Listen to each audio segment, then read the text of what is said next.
Okeylah, kita masih lagi bersama dengan Al-Fadil Ustaz Don. Don Podcast. Yes. Di Dol Podcast pada hari ini ni, memandangkan ala-ala Ustaz Don dah ada, kita rindu nak bersoal jawab dengan Ustaz. Betul lah. Syok saya. Dulu kat radio boleh main-main tanya-tanya. Okay, Ustaz. Kita syok. seorang akan ada satu pusingan, seorang satu soalan. Boleh. Sebelum tu boleh tak kalau saya nak bagi hadiah daripada kami Masya dulu? Masya Allah.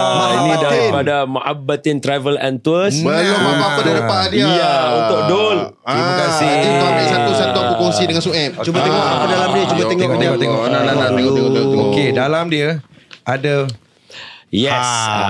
Ini adalah apa kita panggil peneman kepada siapa yang nak cari travel, nak dia ada ilmu. Dalam ni lengkap semua ilmu. Okey. Jadi siapa yang ada kami punya buku panduan ke? Brosur ni, so dia tahu apa benda yang sepatutnya satu travel kena offer dia. Okey. Ustaz, umrah bermula daripada RM4,990 Ustaz. Murah, Ustaz. Murahnya Ustaz. Betul. All in ke? Allah. Siap hotel, penerbangan semua ke? Ya. Ui. Cuma dia punya makan dia lain lah.